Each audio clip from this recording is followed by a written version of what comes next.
So, Brent, I've been meaning to ask you a question for a long time. What's the hairiest spelunking situation that you've ever been in?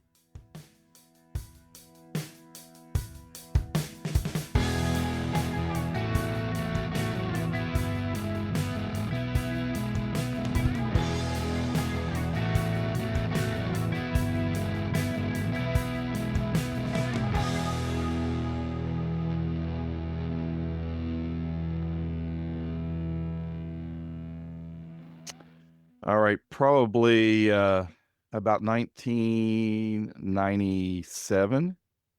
I was with this group in Western Kentucky, down in the Mammoth Cave valleys, okay, and hills. Yeah. And we had discovered a cave in 1994 called Jackpot. And so I was on the surveying teams in Jackpot, and we decided to survey a lower stream passage. Now, when I say lower stream passage, it took about 5 hours to get there. It's about 600 feet of overburden. I mean, we're 600 feet underground vertically,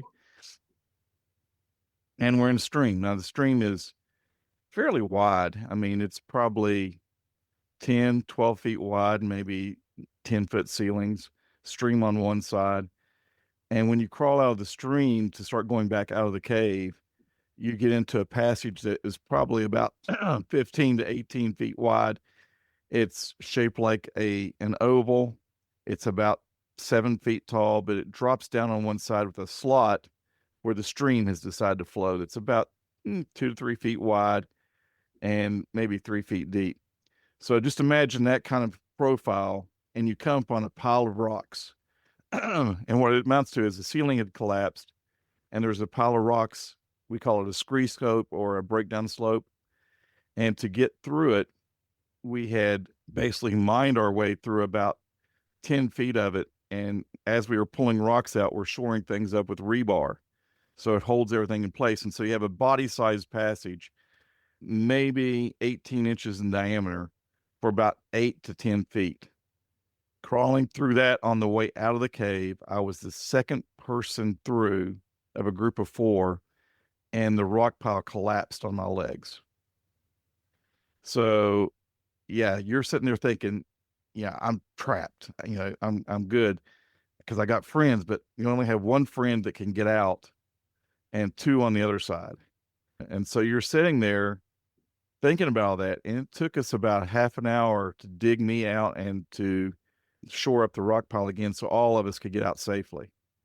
So that was probably the Wow. hairiest I've been in as far as danger. I will tell a second story, and the second story is same cave, different part. We were about 3.5 hours from the entrance from it on another side of the cave. Had just finished a 275-foot crawl, and I'll tell you why I know that number in a minute. 275-foot crawl. It's 18 feet wide and 14 inches high. We popped out into an area that you could walk, and best way I can describe it is just a bunch of mud dunes up and down. You're crawling on up and down mud dunes for about 15 minutes, and these are somewhere around 15 to 20 feet high. I got to the top of one of them, slipped and fell and jammed a knee and dislocated a kneecap. Dang. And so we had 4 teams in the cave or 5 teams in the cave that weekend, working on various parts. We survey and make maps, right? And so my team is sitting there and wondering what to do. We actually have a nurse on the team ahead of us and a pharmacist on a team ahead of them. We're all eclectic, right? I mean, I'm an engineer. And so the nurse popped my kneecap back into place. They got a hold of the pharmacist. He had some Percocet.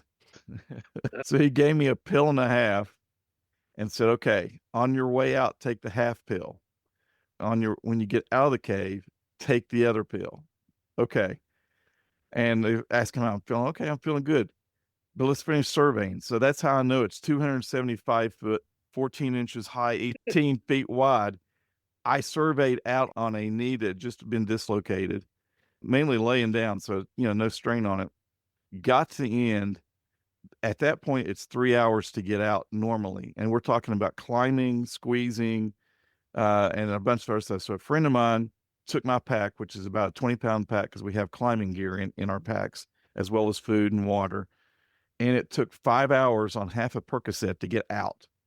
And Wow. once I got out, I took the full Percocet and walked a 300-foot elevation change up a trail to our cars and got in the car. That's not really hairy. It's just, yeah, it happens. Okay. Yeah. And so that's the two worst spots I've ever been in. Wow. That's pretty Greg, cool though. how sore was it then after that for the next couple days? Well, we went from there to an emergency room and got a brace, and Okay. it was pretty sore. I was in a brace for about 3 weeks, Okay. immobilized. Yeah. They were worried that I had ripped some other things, but luckily nothing got ripped. So It was okay after that? I mean, it Yep. just, wow. Yep. And the funny thing about it was on my right knee, which when I was 15, I severed 2 tendons in the knee and had them sewed back in place. So How'd you do that? bicycle wreck and a piece of metal jammed into my knee. Mhm. So it was a clean cut. And that one, oh, I got to watch the doctor stick the forceps all the way up my leg to stretch the tendon back out on both sides. Oh yeah, I was freaking out at 15. Same tendon, or did they pull one out of? Did No. they pull a cadaver or anything to help? No, they overlapped them Mhm. and put them back together. And it was pretty rough going for a year playing soccer after that. After I healed up, it was 3 months in a brace, immobilized brace. I couldn't even bend my knee, and 3 months of therapy afterwards, and got to play soccer that next year. And knee would lock up every now and then. took a nose plant in the field on playoffs. And knee locked up and just went Straight so. over. Oh yeah, but that was so. I was probably 30 years old, 15 years beyond that when that knee dislocated. That same knee. Wow. Same knee. You played soccer in high school? Played soccer, played band, several different bands. What'd you Played play? What instrument? saxophone, still do. Saxophone. Just played this weekend. Oh yeah, you in a band? Oh, yeah. Alumni band for University of Kentucky. We fill in for the kids when they're on breaks, and so we got to play basketball band this weekend. Oh, that's cool. Yeah, I have 3 bands here locally at home. I play in one that's a big band, swing band type deal. Nice. They're really, really just a bunch of old folks that like to play music. And then there's a symphonic winds band I'll play with every now and then a jazz band. So Cool. that's when I'm home. How do you find Yeah. time to work around all that? Oh, I'm telling you, it's you look back on life. I mean, I'm 57 years old, guys. And I look back and, I've been blessed from day one.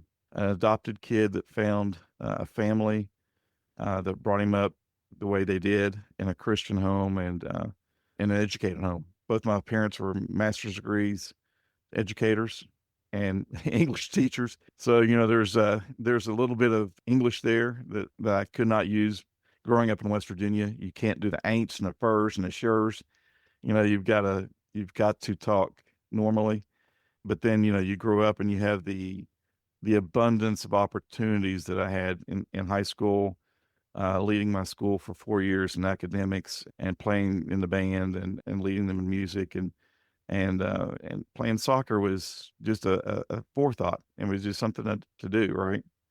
And then you grow up and you start trying to figure out what to do with life in college. And luckily I had a good mentor at the University of Kentucky, Dr. George Crew, chemical engineering associate dean.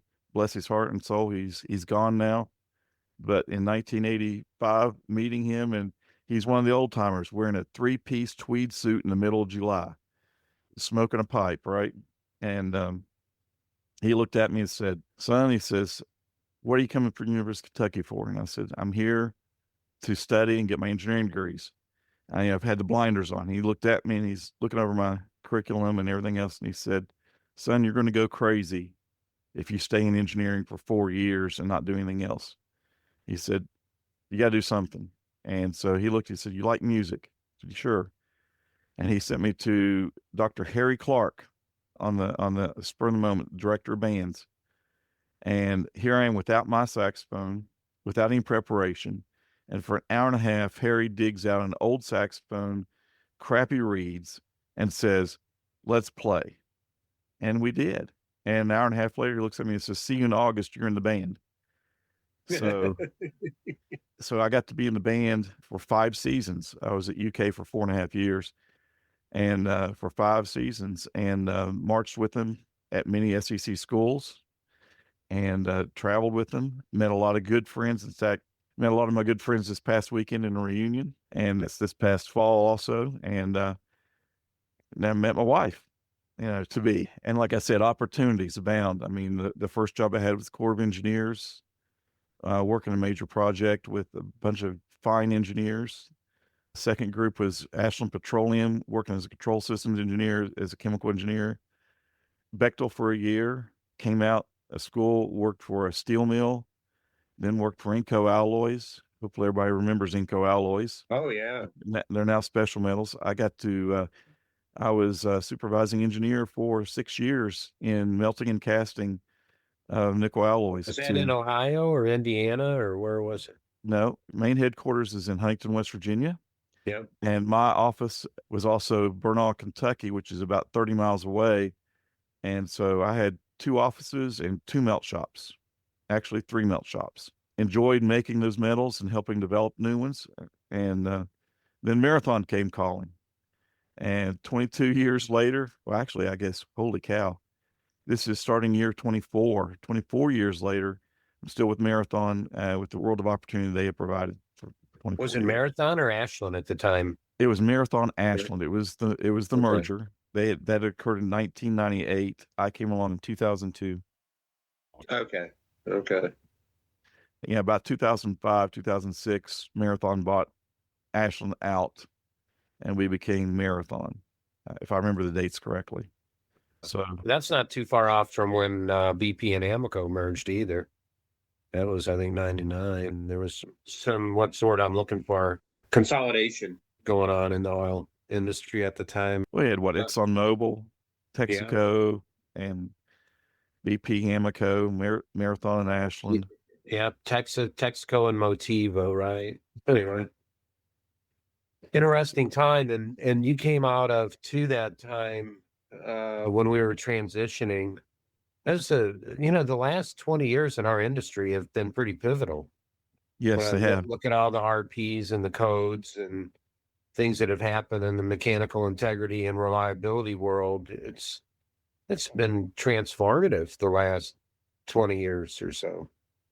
In my career, I've seen a big push toward reliability and predictive, proactive type work. And when you look at the codes and standards, since I got involved in 2004 for the first time and that was with RBI, and we knew it existed. We knew things like that existed. The problem is no one had written them down too well, or they just needed improvement. And when we look back over those years, 21 years since 2004, there has been a lot of improvement, a lot of good people doing work. Some of it we question, and we sort through it. But for the most part, people are wanting to do the right thing to keep people safe, keep their equipment reliable. And you couldn't ask for anything more than those 2 things working together to make a better industry. Yeah, you were making me kind of nostalgic when you were talking about Huntington Alloys and, the other companies. And I was thinking back to when we had more production in this country and more industry in this country, and all those shops we had to go to, and the steel making and the alloys and all kinds of stuff, man. The Wisconsin Alloys, all the centrifugally cast stuff up there. And Yep. Yeah, it's different now. Well, I can remember, I think it was, I'm trying to remember when Enron was. I think that was 1999, if I remember correctly. So Enron, if you all remember the Enron thing, they did a lot of speculation, said we need a lot of power generation stations across the United States. Each one of those plants had a peaking plant or a peaking generator. That generator had 6 pieces of Inco metal in it, huge pieces, anywhere between 18,000 and 40,000 pounds. My shop was responsible for making part of that process. And we were doing 5 to 6 million pounds, not just that material, but 5 to 6 million pounds a month through my shop. And when Enron hit, and when I left Inco or Special Metals in 2002, because of Enron, that devastated our industry and devastated our books. We were only pushing about 2 to 3 million pounds a month through the shop. Wide ranging thing. People think Enron hurt people. Well, it did. It hurt a lot of people, a lot deeper than what is Yeah. realized. Yeah. Yeah. Enron was in 2001. It was post 2001. Okay. post Y2K. Okay. 2001. Thank you. It just, 1998, there was a strike at Special Metals. I remember that.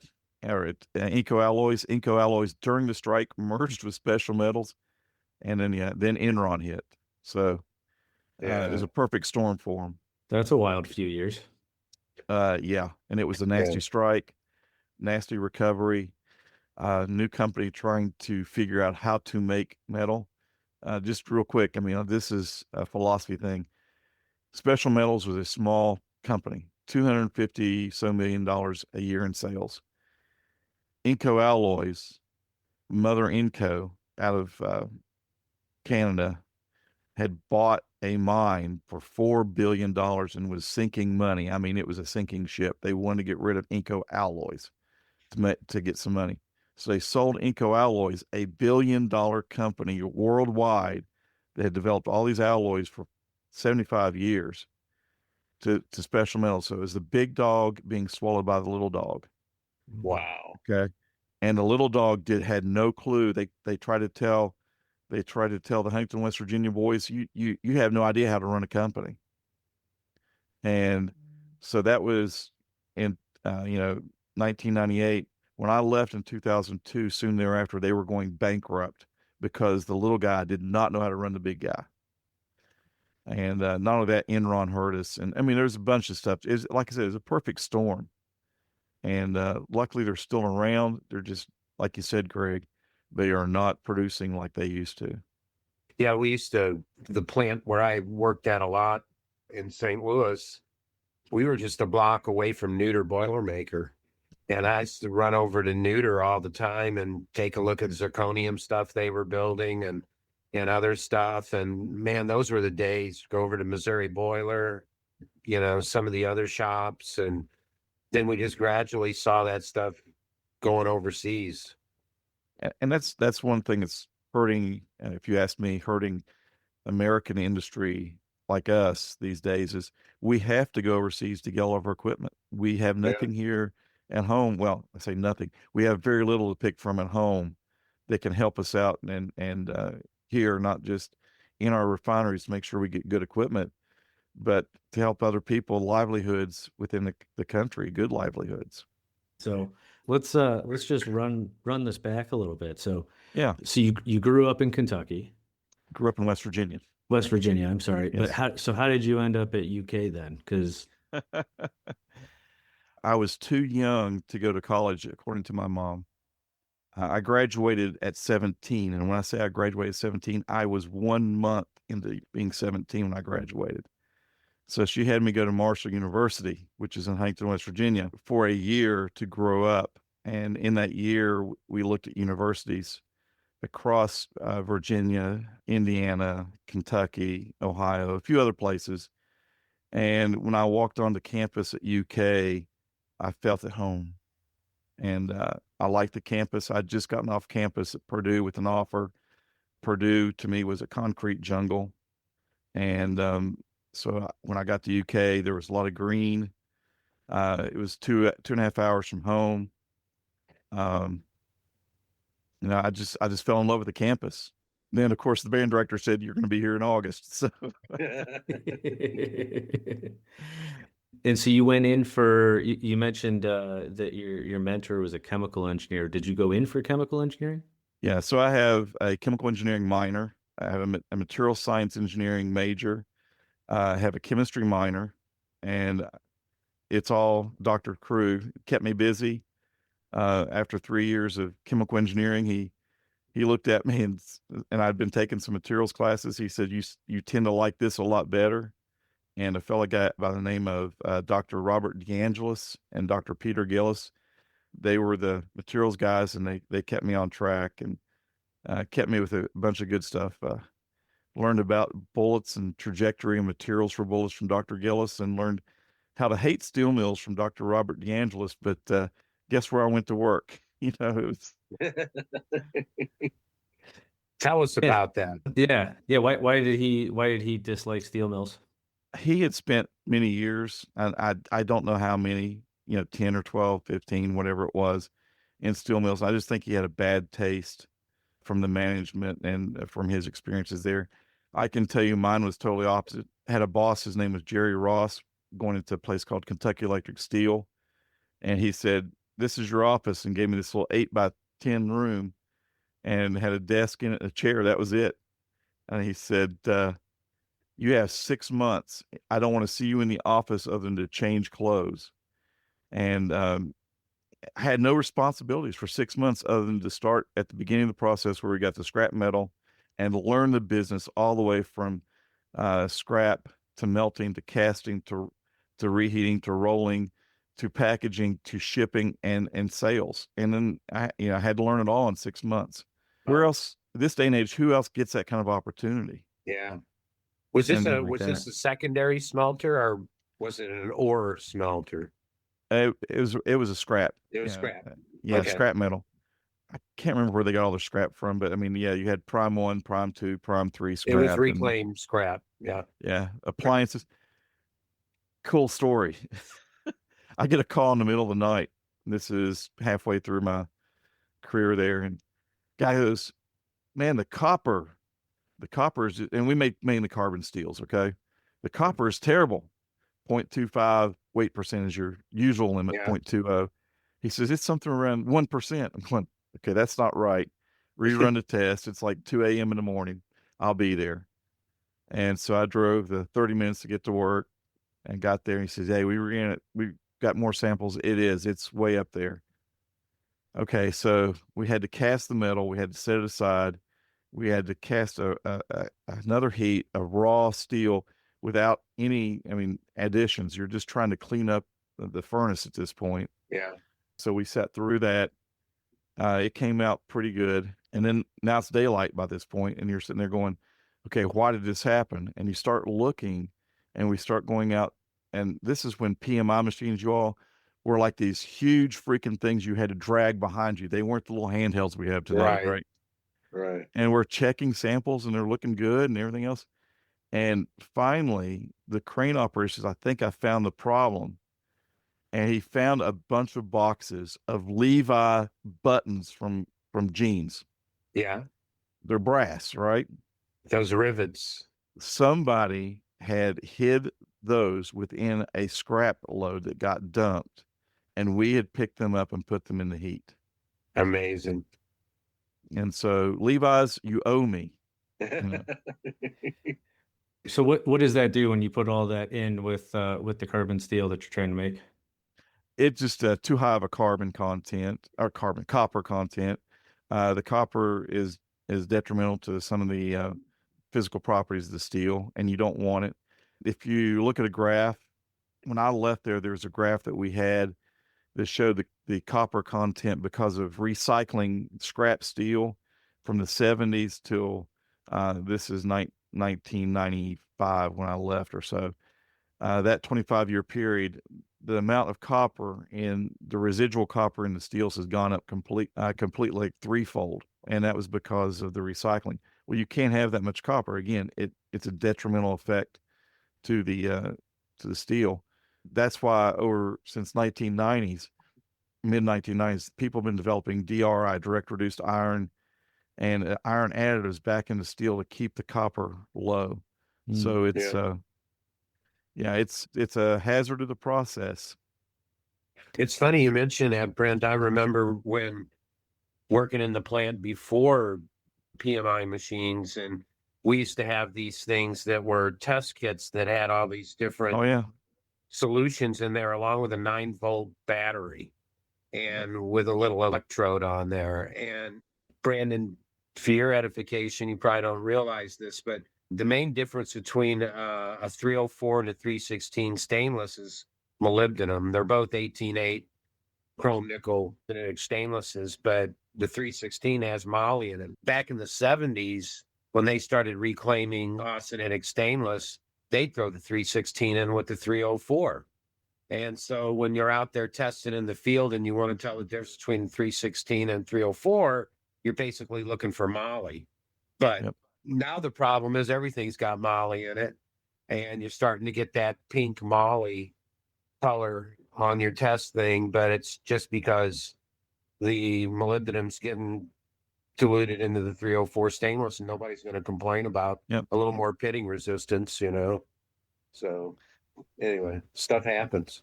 Yep, it does. Yeah, reclaiming and melting down, that's got to be, I mean, there's kind of like a constant trying to fight different battles if you don't do a good job. Is it pre-sorted when it gets to you, or do you guys go through and sort it yourselves? No, yeah, it's pre-sorted. There was just grades of it, and you know, Mhm. some of it's kind of rusty, other kind of, you know, kind of really clean, but you know, they all came in pre-sorted carbon steel for the most part, Okay. And then you'd what, cast it just into billets or something? cast into what we we call either billets or ingots, and then those are then stacked in a yard, anywhere from 4x4 squares to 12 by, I think it's 12 by 6 rectangles. And then you take those and you reheat them and put them through a rolling mill. We made flat bar, which is anything that's I think it was 2 inches wide and a 1/4 inch thick was our smallest cross section. 12 inches wide and 3 inches thick was the biggest cross section. It was a continuously running mill, and you just had to go out and adjust the mills for the sizes and the batches, and you know, you work your way up and work your way back, and it just all the way through. Good little mill. I mean, I loved working there. It was a wonderful opportunity to learn not only the production side of it and about metals, but being a plant engineer, I got to work on the rolling side and learn about you know, rolling, and had some good projects over there and worked with the customers. And so that was, let's just say that was a joy at times. So How would that prepare you for later? You know, when you're dealing with things like coke drums and high temperature hydrogen attack and Hixoic and all this other stuff, how would those years at the foundry, at you know, where the rolling mill and the smelter, how would that all help you later in your career? well, I mean, I'll use the Coke drums. Okay, so Coke drums and I became friends late in life here, last few years. Marathon is in a process of getting some Coke drums right now, new ones, replacing some 57-year-old monsters out there. And when I take a look at that from the Coke drum standpoint, I've been able to talk directly to our steel manufacturers. I understand how stuff is being made. I understand what to look for in defects, and understand limitations when they tell me we can't meet this chemistry that you've provided us. Let's talk about that. Why can't you? And I think that puts them at ease. Other aspects of my career, because when I was with Marathon, I started out as a corrosion engineer and slash metallurgical engineer, and then became the fixed equipment reliability specialist type role. The melting and casting of alloys and steels is very important in those roles, because now you can start talking about why things are happening. Why are we breaking metals? Why are we eating through them? And so I can understand things. I see a chemistry report on a piece of carbon steel or Incalloy type metal, Inconel 625, and I can see, oh, well, they made it to this, you know, this part of the alloy is too weak. And I'll use, let me see, what can I use? I can use C276 as an example, if I remember correctly. C276 has a moly level of 15 to 17%. As the Inco alloys guy, I'm going to make it as close to 15% as I can, because that's the least cost I have to put in the material. However, there is a break point, even at 15%, is at 15.5 that I need to make sure that all the properties are correct. And if you look at Haynes Alloys, they're the ones that created C276, and they actually have a patent for a certain range. We'll wonder why that range is there. So the question is, how many other metallurgists, how many other corrosion engineers have that sort of understanding out there in our industry? I'm not saying they're not good people, y'all, and have good knowledge, but there's a very few of us that understand from the standpoint why things are made the way they're made. Why do the ranges really apply? Just because ASTM or ASME says a 15 to 17% range is good for C276, like I said, if I remember the range correctly, doesn't mean 15 to 17% is what's going to get you the nominal characteristics that were tested and patented by the originator. People don't realize how expensive a lot of those alloys are too. And I know that in our plant, we used to have to keep an eye on some alloys because they would disappear, especially tantalum, a few of the other high alloys. Well, Inco Alloys had two instances occur to them. One was a group came through and asked for some Monel scrap so that they could make belt buckles and jewelry and stuff with it. And Inco, being, gracious, said, here's, I don't know how many pounds, thousands of pounds or whatever.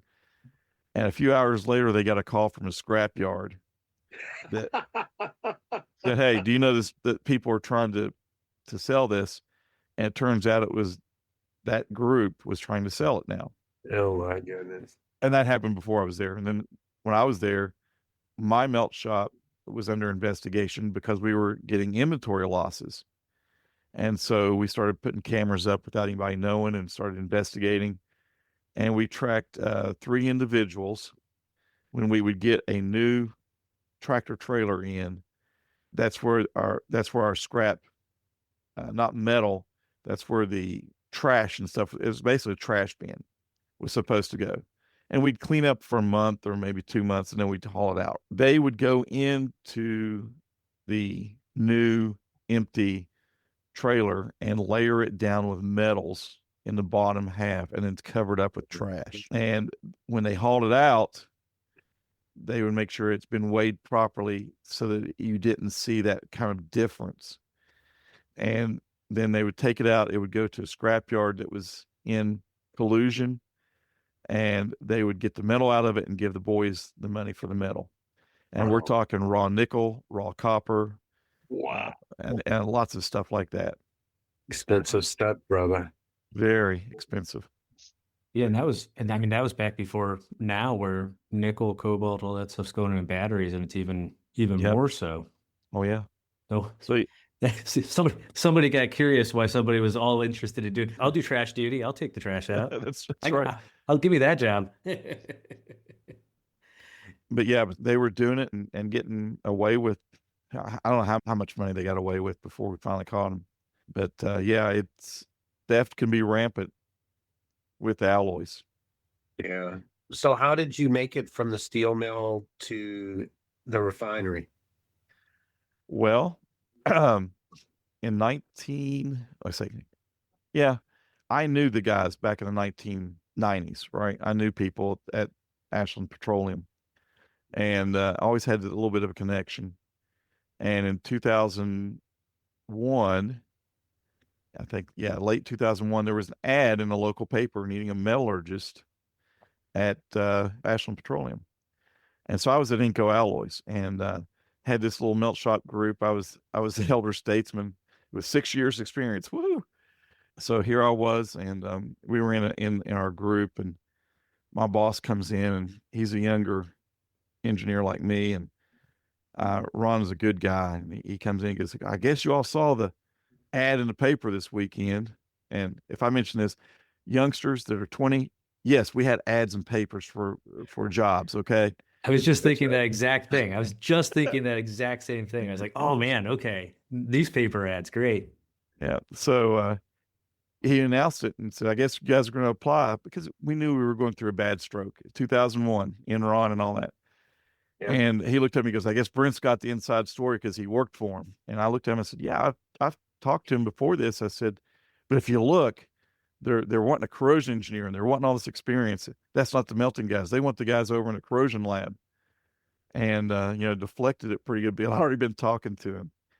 And so I talked to him, and this is no joke. So you have Huntington, West Virginia, and Burnaw, Kentucky, 30 miles apart. 20 miles in from Huntington is where Ashland, Kentucky's, or Catlettsburg, Kentucky's refinery is. So traveling between my two offices, I would pass the refinery every time. So Dana Williams, who's now retired from Marathon, was the inspection supervisor there at that time. He was also a metallurgist there back in the 90s and 80s when I knew him, and working for a guy named Vern Regal. So Vern had tried to get me on in 1991 when I graduated, but as everybody knows, that was a bad time for the industry, and they couldn't really hire another corrosion engineer, metallurgist. And so I kind of kept in contact. And so Dana and I had lunch a few times in this period in early 2002. I'd stop by and we'd talk. And then we had a couple of phone conversations, and we finally went in for the big interview. And it took 6 months, believe it or not, for them to finally decide to hire me and a fellow named Chris Soper. Chris, I think, still works for Valero. But they hired both of us in July of 2002, and that's how I transitioned. Misled my current boss at Inco Alloys and said, Special Metals, and said, hey, no, there's no way they want to hire one of us. And I was the first one to leave out of a group of about 60 some metallurgists. They were having a tough time, like I said. And as I found out later on, the week before I turned in my resignation, there was a big powwow with management, and they had listed all 60 of us or so in a list from who's the most likely to leave to the least likely to leave. The least likely to leave was Brent David Ray, and that was the first one to leave. So they got kind of worried. Yeah, For sure. You said there were 60 other metallurgists that ended up leaving. No. They were worried that they would leave. That was they were worried that they would leave. Yeah. Okay, got it. You got to remember, in a company like Special Metals, metallurgists are like chemical engineers. We're the lifeblood of the engineering part of the company. And so they were worried that they were going to lose a lot of experience because, in all honesty, the least on the list probably only had about 3 years experience, but the most on the list probably had 40 and 50 years. Wow. And so, my boss retired with 44 years experience, and he had, not the boss I had when I left, but one of my bosses, he retired with 44 years and I don't know, half a dozen alloys patented with his name on them. So, they were losing people for retirement, and then the bankruptcy and all this other stuff coming about in Enron, and they were worried that they were going to sink really, really low. Like I said, I was last on the list and the first one to go. So you came on with Dana. Did you come in with Dana, or did Dana just help get you on board? Dana was my boss for 30 days. And then a gentleman at corporate, I can't remember his name, left the corrosion materials position for corporate open. He retired. Dana took it. And for 2 months, I was without a boss. An inspector by the name of Randy Wright was the interim, and good guy. He's kind of like Jerry Ross at the steel mill. He kind of said, you need to find out what's going on. Get out there in the field and walk through with the inspectors and the operators and stuff. And they gave me a little group of people to work with. So I was blessed again. No responsibilities, learn the process. And for 3 months, that's what I kind of did. And then Mike Nichols was hired as my inspections supervisor and became my boss for the next 18 years. Were you there before Mike, or was he there first? Mike was there beforehand. He'd worked his way through the company as inspector, and finally they put somebody in place, and he got the job as inspection supervisor. Gotcha. So twice now, once with Special Metals, Inco Alloys, and then again now with Marathon, you've had to work your way through figuring out the process, beginning to end. What was different between the two? Because, melting metal and running it through, working in a plant, what was different between those two, and how did you set yourself up? Like, what mindset did you have to be able to go do that? The first thing I'll say, the big difference is when you're melting metal, you can see it. when you're making petroleum product, you don't want to see it. So now I had to figure out, why are we destroying things? Why are we damaging things? And how can I use the knowledge I know as a chemical engineer with a process? And so I was just able to turn, that part of my life around and say, okay, I'm on the outside looking in, and now I need to learn about damage mechanisms. I need to learn more about the process and how I'm hurting this metal and other things, right? You just had to try to figure it out. And then outside of how am I damaging this is how do I look for it? I had to learn about NDE and I knew about PMI, I knew about X-ray machines, but everything else, no. So, the engineer in me got curious to learn about NDE and learn from the inspectors on their tools. It was a 180. There's no way about it. You either learn it or you decide that you can't do this and you move along to something else. And I had a good boss with Mike Nichols. I'll give him kudos. He came to me. He interviewed, by the way, guys. He knew everybody in our department because he worked in the department, except for the new guys. His first task, he interviewed each one of us like we were interviewing for the job for the first time. I don't know this guy from Adam. I just know he's tough, he's gruff, he's rough, right?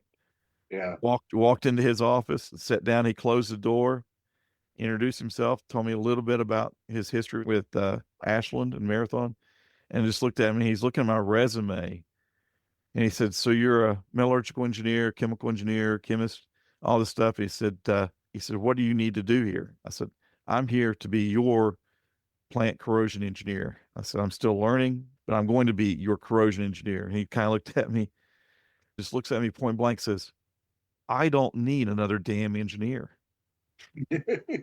I thought I was fired. I mean, literally, I thought I was fired. He said, what I need is an inspector that can think like an engineer that can think like an inspector. And he said, "Can you do that?" And I said, "Yes, sir, I can." And you see where I'm at today with what I do. And that's the mantra that he gave me about 3 months into the job, was to learn how to be an inspector as well as the engineer and do things in a practical, good solution type situation. And not saying there wasn't a learning curve along the way. I mean, I wrote a 75-page report on a failure one time, and he's like, "That's not going to fly. What do we need to do to get better?" And he drove that drive for results in me. He drove that, try to bring everybody else up around you, not only, elevate them in knowledge and with what that you can help them with, but elevate them to teach you about what's going on. And so you asked the question earlier, how did the steel mill prepare me? Yeah. Salespeople and working with customers, negotiation, listening, Yeah. Listen twice, speak once type deal. It's a big thing. I mean, we've talked It about is. it on a lot here, of the ability to communicate effectively up and down the ladder. It's a huge piece to being able to grow a career. What would you say, or how would you describe the mindset difference? He said you need to think like an engineer. The inspector thinks like an engineer thinks like an inspector. What's that different mindset there? Engineers, we can get sidetracked. We have ADD. We all do. We get focused, and we don't see the forest for the trees, or we don't see the trees for the forest. We say, okay, this has got to be it. This is where we're at.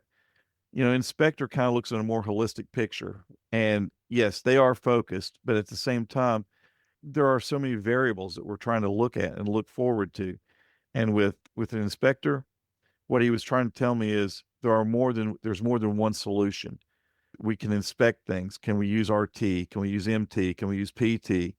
What do we do to prove up that we have an issue? Not just assume that you have an issue and go forward, which is what some engineers do. In fact, my younger engineers that work here in the company, I call them mine because affectionately they're all kids now. So I'm 57 years old, and I call them mine because I love them. I love every one of them because of the work that they're doing, and some of the work they're doing I can't do, but at the same time, they ask for questions, and I think a lot of them are under that understanding now. We've got to look at it a little bit more from a broader perspective instead of here's what the book says, here's the easy button. There is Yeah. no easy button with being a fixed equipment reliability engineer. There is no easy button with being a corrosion or metallurgical engineer in this business. We have to be able to communicate, and these young engineers will tell you what I tell them in class. I tell them the story about what Mike Nichols told me, okay? And I tell them the story, your best friend in this refinery is the people that own the process. And the people that own the process in your wheelhouse are the inspectors, the operators. You know, tech service is there also from, you got to communicate with every one of these. You can't silo yourselves. And I do believe Marathon right now, in my 24 years with them, and especially the last 12 to 13 years I've been in corporate and talking to a lot of these other places on a regular basis, I think that we have the best rounded, wholesome group of fixed equipment engineers that really, truly have started to understand and apply a lot of the principles of that communication. They don't want to be a silo. They want to have their experiences in other things so they can learn and they can teach at the same time of what we all need to be doing. And that's reliability and safety, guys. Absolutely. That's very encouraging, Brent. It sounds like you developed critical thinking skills very early in your career. You were probably a critical thinker prior to that, and you were curious as well. And you weren't one of the kind of guys that just didn't check the box and say, "Oh, I did that. I'm all done with that." You wanted to understand why you were doing what you were doing and what was going on. And that then to me as a manager, that's always refreshing is when I have people who are trainable, who are teachable, who have a healthy curiosity and they're proactive about it. Yeah. So that curiosity, I could see where the chemistry helped you. I could see where the engineering helped you. I can see where all these things come together. So Marathon's done a fairly good job then of breaking down silos. It sounds like, and understanding the importance of interdependence and holistic thinking. Can you say more about that, Brent? Like as an organization, how important is it for them to encourage critical thinking and taking ownership? I think, and you were talking about too, this real appreciation for the stakeholders. Who are the stakeholders? The inspectors, the operators, the people that are at the grassroots level in the plant every day. Can you speak a little bit to that? I won't say that we're perfect. Nobody's perfect, right? There's still going to be a silo here, a silo there. But I think that overall, people realize, we're all important within Marathon. We all interact with each other. In the course of my career, Marathon has developed one of the things we first started developing were what we called either work groups or advisory groups. And that we brought a group of like-minded individuals together on a regular basis to talk. What's going on at your plant? What kind of problems are you seeing? And when I say regularly, the ones I'm involved with usually have a monthly meeting. Okay. And so by cross-pollinating in that way, we've, broken down the silos between plants. And what people also started realizing along this journey is now we can start talking to other individuals. Maybe tech service has a coker group, but I have a coke drum reliability group and we need to talk. As an example, in 2020, 2019, we started down the path. Actually, I guess it was 2018. We started down the path of a coke drum reliability assessment. And during the assessment, we realized there were 5 groups. There's the fixed equipment engineer. So reliability engineering is right there. Inspection is there. Maintenance is there. At the same table as operations and tech service. And if all 5 of you don't communicate, you're going to hurt your drum in some manner. And so we did these reliability assessments for every one of our plants. In the middle of that, we ended up buying the Tesoro Endeavor assets, and we added those to the groups. And so once a month, I have just the coke drum reliability guys meet. Beverly Long has the coke drum, and before her, a guy named Gary Jans on, and they have the coker units, and they would meet once a month. And I started getting invited to those meetings, and I started inviting them to mine. And then we started having these reliability meetings once a year at the sites. to discuss those reliability assessments. How far along are you? And we had all the players in the same room talking about, and even 2 or 3 years after we started, you still had people saying, hey, look, we're doing this, and this person didn't know. And we started breaking those down. So when you start looking at it, it's a maturing process. Now, are we 100% mature? And the answer is no, we never will be, because it's also a continuous improvement that you need to utilize with these groups. So Marathon as a whole has had that sort of development in process probably for the last 15 years. And it's gotten better at times. At times it slows down, and then we surge ahead when we find something new. Communication these days is so important, not only internally, but externally and everything else. It's actually written into my performance review on communication and the drive for results, as I said earlier. I am gauged on several things, but to me, those two are very, very important. The third one being adaptability. But when you're communicating and you're driving for results, adaptability becomes part of the process. And I think Marathon, even though it's a performance review type thing, people think about this list of things that they're looking at, and how can I get better? How can I, some people are always saying, how can I get the next leg up? My whole thing has been, I appreciate the legs up, but at the same time, I'm trying to make this company, survive and be better and be the best. I mean, you look at in 2018 buying Endeavor, we became the largest refiner within North America as far as barrels per day, right? Brent, just as a benchmark here, how many refineries was Marathon prior to the Endeavor acquisition and after? 7. We were 7 before 2010, I believe it was. We sold Minneapolis, became 6, bought VP and became 7 again, the Galveston Bay Refinery. And then we bought the Endeavor assets, which added 10, I think it was 10 refineries to the list. We've shut a couple of them down and repurposed them.